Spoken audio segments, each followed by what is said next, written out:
इसने वो किया, मैं भी ऐसा कर लेता हूँ, कॉपी पेस्ट चीजें कर लूंगा। नहीं, ये चीजें कहीं ना कहीं करते हैं। तो guys we have to understand. क्या आपने भी इस बार अपना यूजीसी नेट एग्जामिनेशन क्रैक किया? एग्जामिनेशन क्रैक करने के बाद सबसे बड़ा डाउट होता है जब हमारी पीएचडी जर्नी को स्टार्ट कर रहे होते हैं या पीएचडी स्कॉलर हम लोग बनने वाले होते हैं, एक important doubt, how to choose research topic. तो आज के इस वीडियो में हम लोग इसी टॉपिक पे बात करने वाले हैं कि आप सभी अपना रिसर्च का टॉपिक किस तरीके से चूज कर सकते हैं अगर आपने अपना यूजीसी नेट और जेआरएफ एग्जामिनेशन मैनेजमेंट सब्जेक्ट से क्वालिफाई किया है।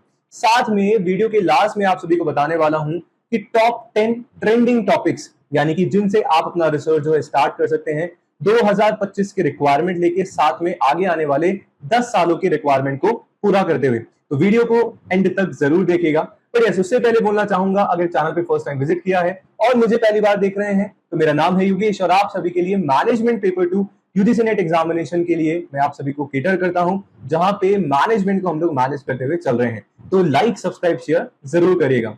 जब भी हम रिसर्च टॉपिक की बात करते हैं तो हम लोग हमारे मेंटोर से पूछते हैं, जिन्होंने एग्जामिनेशन क्वालिफाई किया है उनसे हम लोग पूछते हैं, जो ऑलरेडी रिसर्च कहीं ना कहीं कर रहे हैं आपके पर्टिकुलर फील्ड में, हम लोग उनसे कहीं ना कहीं पूछते हैं कि रिसर्च टॉपिक को कैसे चूज करूं। पर गाइस, मुझे लगता है कि सबसे फर्स्ट ऑफ ऑल जो हमें देखना चाहिए वो है कि आपको अपना जो फील्ड ऑफ इंटरेस्ट है वो आइडेंटिफाई करना पड़ेगा। सबसे पहले आप लोग ये देखिए, फॉर एग्जांपल मैनेजमेंट सब्जेक्ट की हम लोग बात कर रहे हैं, एमबीए आप सभी ने करा। सबसे पहले आपको आइडेंटिफाई करना होगा कि आपने अपना जो एमबीए का आपका जो कोर्स वर्क था उसमें कौन कौन सी प्रॉब्लम्स जो है कहीं ना कहीं फेस करी। प्रॉब्लम इन द सेंस कि जो प्रॉब्लम कहीं ना कहीं आप सभी को आई, जो आपने अपनी प्रैक्टिसेस में कहीं ना कहीं देखी, और वो चीज कहीं ना कहीं एक मोटिवेट आप सभी को करेगी आगे उसी पर्टिकुलर चीज को शुरू करने में। यानी कि इन शॉर्ट में आप सभी को बोलना चाहूंगा कि आप सभी सबसे पहले अपना फील्ड ऑफ इंटरेस्ट पहचाने। अब हाउ कैन वी आइडेंटिफाई? आप लोग देखिए, आपने सबसे पहले अपना एमबीए जो है कहीं ना मतलब कौन से स्पेशलाइजेशन से किया है। फॉर एग्जांपल हम लोग बात कर रहे हैं कि मार्केटिंग से आपने किया, आपने फाइनेंस से किया, आपने एचआर से किया। तो मेरा एक छोटा सा सजेशन यहाँ पे रहने वाला है कि if you have done your MBA with marketing and finance, let's suppose, तो आप ट्राई करिए कि अपना जो कहीं ना कहीं जो रिसर्च टॉपिक है इनके कहीं ना कहीं आसपास ही घूमता हुआ हो। बिकॉज कहीं ना कहीं अगर मान लीजिए आपने एमबीए फाइनेंस मार्केटिंग से करा और आप एचआर की तरफ जाते हैं, तो ऑलरेडी आपका कहीं ना कहीं बेस जो है फाइनेंस एंड मार्केटिंग का ऑलरेडी बना हुआ है। तो आप जो है कहीं ना कहीं आगे जाके रिसर्च उन पर्टिकुलर टॉपिक्स पे कर सकते हैं। ये मेरा यहाँ पे छोटा सा सजेशन यहाँ पे रहने वाला है। तो नंबर 1 हमें क्या काम करना है, सबसे पहले हमारा जो फील्ड ऑफ इंटरेस्ट है उसको आइडेंटिफाई हमें करना है। नेक्स्ट नंबर 2 पे मैं बोलना चाहूंगा कि you just have to consider relevance and timeline. Sir, कहने का क्या मतलब है? We just have to look for the contemporary issues और एमर्जिंग ट्रेंड्स। हमें देखना पड़ेगा कि आज के टाइम पे कौन कौन से ट्रेंडिंग चीजें यहाँ पे चल रही है या ट्रेंड में क्या है। फॉर एग्जाम्पल मैं बात करता हूँ एआई, आर्टिफिशियल इंटेलिजेंस। तो मैनेजमेंट में हम किस तरीके से एआई का यूज कर सकते हैं, या डिसीजन मेकिंग में हम लोग किस तरीके से एआई, आर्टिफिशियल इंटेलिजेंस का यूज कर सकते हैं। Because we know very well future is AI. आगे आने वाला जो 10 से 15 साल है वो एआई पे ही जाने वाला है। तो हमें कहीं ना कहीं रिसर्च टॉपिक फ्यूचर की रिक्वायरमेंट को देख के आज हमें डिसाइड करना पड़ेगा। सेम हम लोग डिजिटल ट्रांसफॉर्मेशन की बात कर सकते हैं, सेम हम लोग सस्टेनेबिलिटी की बात कर सकते हैं हमारे सीएसआर में।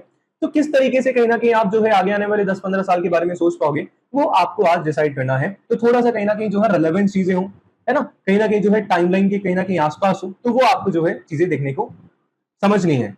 नेक्स्ट, जैसे कि मैंने बताया कि you just have to align with your strength. आपको अपनी स्ट्रेंथ के साथ अलाइन करना है। अलाइन होने का मतलब यहाँ पे क्या है कि जिन एरियाज पे आपका एक्सेलेंस था आपके एमबीए कोर्स में या एमबीए प्रोग्राम में, फोकस करें आप सभी कि उन पर्टिकुलर एरियाज पे के जो सब टॉपिक्स हैं उनको गैदर करें, अपना फील्ड ऑफ इंटरेस्ट निकालें, एंड देन जो है एक पर्टिकुलर टॉपिक उठा के रिसर्च करना आप सभी स्टार्ट कर दें। ऑल्दो यहाँ पे अगेन स्टूडेंट्स का डाउट होता है कि सर टॉपिक्स कहाँ मिलेंगे हमें। देखो, मैं आप सभी को यही बोल रहा हूँ कि कॉपी पेस्ट नहीं चलता है ना। हम लोग ये देखते हैं कि सर सीधी सी बात है कि इसने वो किया, मैं भी ऐसा कर लेता हूँ, कॉपी पेस्ट चीजें कर लूंगा। नहीं, ये चीजें कहीं ना कहीं करते हैं। तो guys we have to understand, हम खुद एक साइंटिस्ट बनने जा रहे हैं, हम रिसर्च करने जा रहे हैं। तो रिसर्च कहीं ना कहीं आप सभी की प्योर होनी चाहिए, वो आपकी खुद की होनी चाहिए। तो मैं आपको बस यही बोलूंगा कि whatever we are doing, whatever you are going to do, आपको अपने फील्ड में कहीं ना कहीं यूनिक करना है, तब तो मजेदारी वाली बात है। ठीक है, नेक्स्ट हम लोग पॉइंट पे चलते हैं। फिजिबिलिटी हमें चेक करनी है। फिजिबिलिटी चेक करने का मतलब क्या है कि मैं रिसर्च टॉपिक वो उठाऊं जो कहीं ना कहीं रिसोर्सेज मेरे पास हो।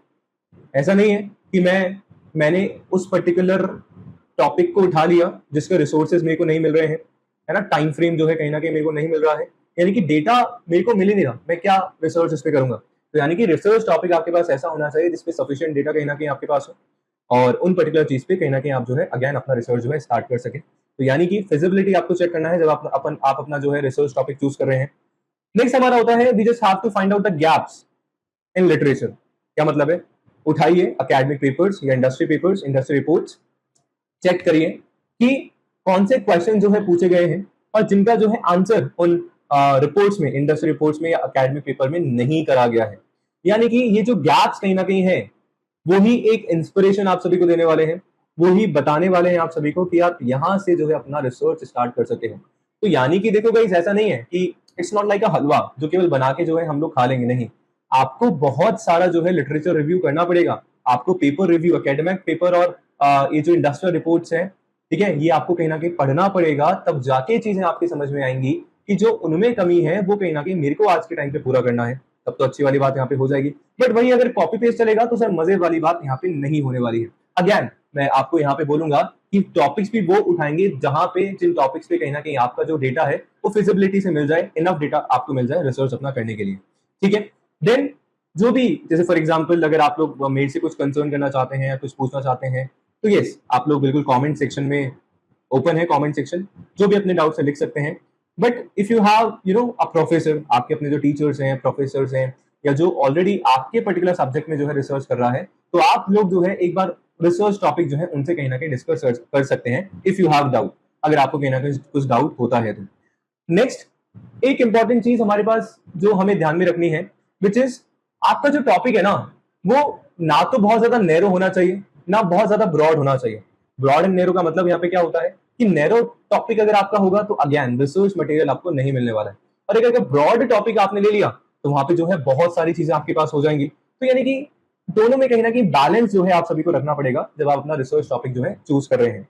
एंड लास्ट में ध्यान रखना है methodology consideration, which is very very important, कि रिसर्च के जो मेथड्स हैं हमारे, क्वालिटेटिव है, क्वांटिटेटिव है, या मिक्स मेथड्स आप यूज कर रहे हैं, तो आपको कहीं ना कहीं देखना पड़ेगा कि आप किन मेथड से कंफर्टेबल हैं, ठीक है, किन मेथोडोलॉजीज को आप यूज कर सकते हैं, किससे आप कहीं ना कहीं जो है कंफर्ट है, तो उन मेथोडोलॉजीज को यूज करके, चूज करके आप अपने रिसर्च को कहीं ना कहीं स्टार्ट कर सकते हैं। आई होप थोड़ी बहुत हेल्प जो है मैं आप सभी को कर पाया हूँ। अब हम बात कर लेते हैं, जैसे कि मैंने आप सभी को बताया था कि आज के टाइम पे जो मैनेजमेंट में कुछ टॉपिक्स हैं, देखो ये टॉपिक जो है गाइस मैं आपकी हेल्प के लिए दे रहा हूँ, ठीक है।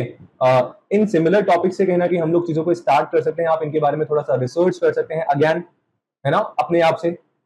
मैं जो है कुछ साइट्स भी आप सभी को बता दूंगा, बहुत सारे एआई टूल्स हमारे पास है, ठीक है, बहुत सारे सॉफ्टवेयर हैं जहाँ पे लिटरेचर रिव्यू आप सभी कर सकते हैं, रिसर्च पेपर ऑलरेडी जो पब्लिश्ड है वो आप सभी जो है पढ़ सकते हैं, सो दैट आप सभी को एक आइडिया यहाँ पे मिल जाएगा इन पर्टिकुलर चीज में, और वहां पे जो कमी है, जो गैप हमने बात करा, उनको फिल कर सकते हैं। बट ऐसा नहीं करना है कि जो मैंने बता रहे हैं उन्हीं पे अपन करना शुरू कर दें, करोगे भी तो थोड़ा सा पहले जो है उनके बारे में सोचना समझना, अगेन मैं वही बोलूंगा, फिजिबिलिटी आप सभी को चेक करनी है। फर्स्ट टॉपिक है, हम लोग बात करें, जैसे कि मैंने अभी स्टार्टिंग में हिंट भी दिया था आप सभी को, एआई, आर्टिफिशियल इंटेलिजेंस। तो आप अपने बिजनेस डिसीजन मेकिंग में आर्टिफिशियल इंटेलिजेंस को किस तरीके से यूज करोगे, या impact of AI on business decision making, one of the trendy topic जिसको हम लोग बोल सकते हैं, ठीक है, जो ऑर्गेनाइजेशन है ना, अपने फ्यूचर के लिए, जैसे हम लोग अभी एग्जामिनेशन में पूछा भी गया था यूजीसी नेट में, पीस की हम लोग बात करते हैं, ठीक है, तो किस तरीके से कहीं ना कहीं जो है डिसीजन मेकिंग आपकी होगी एआई के थ्रू, है ना, तो वहां पे कहीं ना कहीं आप रिसर्च अपना कर सकते हैं। सेकेंड हमारे पास हो जाता है sustainability and corporate social responsibility in emerging markets. For example developing countries, जैसे इंडिया इज डेवलपिंग कंट्री, तो आप इस पर्टिकुलर फील्ड पे काम कर सकते हैं कि जो भी डेवलपिंग कंट्रीज है वो सस्टेनेबिलिटी को किस तरीके से फेस कर रही है और क्या चैलेंजेस जो है कहीं ना कहीं उनके पास है, और इन डेवलपिंग कंट्रीज में जो कंपनीज है, जो ऑर्गेनाइजेशन है, वो बेसिकली जो है सस्टेनेबिलिटी को किस तरीके से फेस करती है, क्या चैलेंजेस कहीं ना कहीं उनको फेस करने पड़ते हैं, और वो किस तरीके से जो है ओवरकम इससे कर सकते हैं। तो ये एक अच्छा टॉपिक हो सकता है अपना रिसर्च के लिए। नेक्स्ट हमारे पास आता है कोविड-19 हमारे पास आया, ठीक है, 2019 के बाद, तो कहीं ना कहीं आप सभी को वहां पे एक चेंज देखने को मिला। क्या चेंज देखने को मिला और किसमें? सर कंज्यूमर बिहेवियर में। तो कंज्यूमर ने कहीं ना कहीं जो है अपने ट्रेंड्स शिफ्ट कर लिए, अपने ट्रेंड्स जो है चेंज कर लिए। तो यानी कि consumer behaviour post covid shift in trends. तो एनालाइज आप लोग कर सकते हो कि कंज्यूमर का परचेजिंग बिहेवियर में क्या चेंज हुआ है पेंडेमिक के थ्रू, और इसका लॉन्ग टर्म इफेक्ट क्या देखने को मिलेगा, ठीक है, सही बात है। नेक्स्ट अगेन लीडरशिप स्टाइल्स, एक कॉमन टॉपिक हमारा हो जाता है यहाँ पे। Leadership style and employee motivation कि हम लोग कौन कौन सी जो है लीडरशिप स्टाइल यूज करते हैं, जैसे ट्रांसफॉर्मेशनल हमारा हो गया, ट्रांजेक्शनल हमारा हो गया, और उसका एम्प्लॉय की परफॉर्मेंस पे किस तरीके से इंपैक्ट पड़ता है। एक कॉमन टॉपिक हमारे पास यहाँ पे हो जाता है। अगेन जो ट्रेंडी टॉपिक है 2025 के अकॉर्डिंग, हमने स्टार्टिंग में भी अगेन बात करी digital transformation in traditional business model, कि मान लीजिए कि जो ट्रेडिशनल बिजनेस है, ठीक है, वो किस तरीके से डिजिटल एज को एडॉप्ट कर रहे हैं और उसके अकॉर्डिंग कहीं ना कहीं स्ट्रैटेजीज जो है वो यूज कर सकते हैं, so that again competitive advantage वहां पे मिल पाए। नेक्स्ट कोविड-19 के बारे में ही आप सभी को बताऊंगा। पेंडेमिक जब टाइम हमारे पास था तो हम लोग कहीं ना कहीं वर्क फ्रॉम होम पे शिफ्ट हो गए, है ना, रिमोट वर्क कहीं ना कहीं हम इसको बोलते हैं। तो human resource management in a hybrid work environment, कि आप जो है अपनी जो एचआर प्रैक्टिसेस हैं किस तरीके से इंप्लीमेंट कर पाओगे, सो दैट जो भी एम्प्लॉय रिमोट वर्क कर रहा है ना, तो उसका कहीं ना कहीं क्या परफॉर्मेंस रहेगा, किस तरीके से उसको मोटिवेट किया जाना चाहिए इन पर्टिकुलर टॉपिक्स पे, राइट। तो मैंने अभी तक 6 टॉपिक्स जो है आप सभी को बता दिए हैं। नेक्स्ट अगर 7 टॉपिक की मैं बात करूंगा आप सभी से, हमारे पास होता है कि आप देखेंगे आज के टाइम पे सोशल मीडिया, इंस्टाग्राम, मुझे लगता है कि सर आपका मेरा ऑलमोस्ट, है ना, सभी का इंस्टाग्राम अकाउंट है, और उस पर कहीं ना कहीं मार्केटिंग जो है, अगर आपको डिजिटल मार्केटिंग करनी है तो Instagram is one of the best platform right now. मैंने एक एग्जांपल दिया इंस्टाग्राम का। तो जो सोशल मीडिया मार्केटिंग है उसका आपकी ब्रांड लॉयल्टी पे क्या इंपैक्ट होता है, यानी कि impact of social media marketing on brand loyalty. तो रिलेशनशिप कहीं ना कहीं हमें यहाँ पे समझना है, social media engagement and customer loyalty to brands, एक अच्छा टॉपिक हमारा हो सकता है। देन हम लोग बात करें अगेन पोस्ट पैंडेमिक एरा में जो आपके स्टार्टअप्स थे, है ना, कोविड-19 आया उसके बाद जो स्टार्टअप्स थे कहीं ना कहीं उनको जो है फाइनेंशियल क्राइसिस देखने को मिला, तो उनका कहीं ना कहीं फाइनेंशियल परफॉर्मेंस क्या रहा उस पर्टिकुलर टाइम पे, और किस तरीके से वो अपने फाइनेंस को मैनेज कर सकते हैं पैंडेमिक टाइम पे। तो एक अच्छी रिसर्च जो है अगेन यहाँ पे आपकी हो सकती है। अगर आपको लगता है कि यार एचआर से रिलेटेड मेरे को करना है, तो अगेन ऑर्गेनाइजेशनल कल्चर की हम लोग यहाँ पे बात करते हैं कि role of organisational culture in innovation, again innovation and technology की हम लोग बात करें, किस तरीके से क्रिएटिविटी के साथ जो है हम लोग यहाँ पे करेंगे। एंड लास्ट टॉपिक हमारे पास होता है क्रॉस कल्चर मैनेजमेंट में क्या क्या चैलेंजेस आपको फेस करने पड़ते हैं, यानी कि challenges in cross culture management. सही बात है, क्योंकि डाइवर्स टीम हमारे पास है, डाइवर्स लोग हमारे पास है, we have diverse organisation, we have diversified people. तो किस किस तरीके से जो है आप इन सारी चीजों को मैनेज करोगे और उनसे ओवरकम आप करोगे, तो एक कॉमन टॉपिक, एक सिंपल टॉपिक आपका यहाँ पे हो सकता है। तो आई होप क्लैरिटी आप सभी को मिली हो, आई होप चीजों को समझ पाए हो आप सभी। अगर समझ आया है तो प्लीज लाइक शेयर सब्सक्राइब जरूर करेगा। कुछ भी डाउट होता है मैनेजमेंट टॉपिक्स में, रिसर्च टॉपिक्स में, या आपने जो चूज करा है सही है नहीं है और फ्यूचर में क्या क्या चीजें हो सकती हैं, डेफिनेटली कमेंट जरूर करिएगा, कमेंट सेक्शन भर जाना चाहिए। आई विल डेफिनेटली ट्राई कि मैं आप सभी को इस पर्टिकुलर वीडियो में जो भी कमेंट आप सभी करेंगे उसका आंसर मैं दे पाऊं। इसके अलावा अगर UGC NET examination and JRF की आप सभी प्रिपरेशन कर रहे हैं तो कॉमर्स स्पॉटलाइट बाय जेआरएफ अड्डा आप सभी के लिए वन स्टॉप प्लेटफॉर्म है, जहां पे कॉमर्स एंड मैनेजमेंट दोनों एग्जामिनेशन, दोनों पेपर 2 की प्रिपरेशन जो है यूजीसी नेट एग्जामिनेशन के लिए कराई जाती है। तो आज ही आप सभी जेआरएफ अड्डा एप्लीकेशन डाउनलोड कर सकते हैं, हमारे कोर्सेज में एनरोल करा सकते हैं, साथ में आप सभी जुड़ सकते हैं, कनेक्ट हो सकते हैं मेरे यूट्यूब क्लासेस के through. Thank you so much, comment जरूर करिएगा, धन्यवाद।